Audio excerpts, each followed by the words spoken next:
ಅರಿಯದೆ ಜಗದೊಳು ಮಲಗುವರು, ಅರಿಯದೆ ಜಗದೊಳು ಮಲಗುವರು. ಕನಸಿನ ಜಗವಿದು ಅರಿಯದೇನೆ, ಕನಸಿನ ಜಗವಿದು ಅರಿಯದೇನೆ.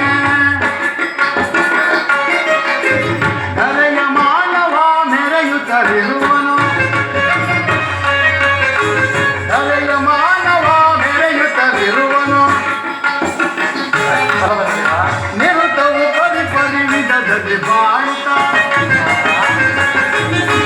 ನಿರುತವು ಪರಿ ಪರಿ ವಿಧದಲ್ಲಿ ಬಾಳುತ್ತ. ಮಾಯಜಾಲದ ತೊಗದನ್ನು ನೋಡು, ನನಗಳು ಅನುಜಾತ ಅಗ್ರಜನೆ, ಅನುಜಾತ ಅಗ್ರಜನೆ, ಅನುಜಾತ.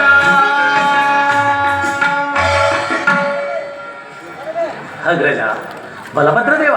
ಸಹೋದರ ಕೃಷ್ಣ, ನಾನು ವಿಷ್ಣುವಿನ ಅವತಾರದಲ್ಲಿದ್ದಾಗ ನೀನು ಆದಿಶೇಷನಾಗಿ ನನಗೆ ಸಹಾಯಕನಾಗಿದೆ.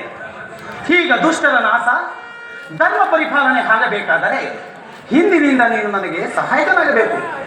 ಸಹೋದರ ಕೃಷ್ಣ, ನಾನು ನನ್ನ ಕಾರ್ಯದಲ್ಲಿ ನಿರತನಾಗಿರುತ್ತೇನೆ.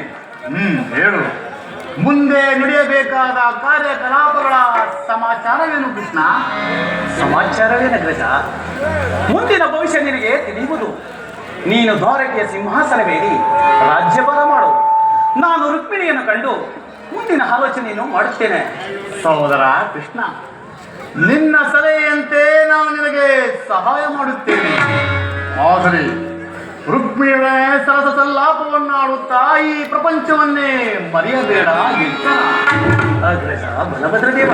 ಸಹೋದರ, ನಾನಾಗೆ ಮೈಮರೆತರೆ ಈ ಲೋಕ ಕಲ್ಯಾಣವಾಗಲಾರದು. ನಡೆ, ನಮ್ಮ ನಮ್ಮ ಕಾರ್ಯದಲ್ಲಿ ನಿರತರಾಗೋಣ. ನಡೆ ಸಹೋದರ.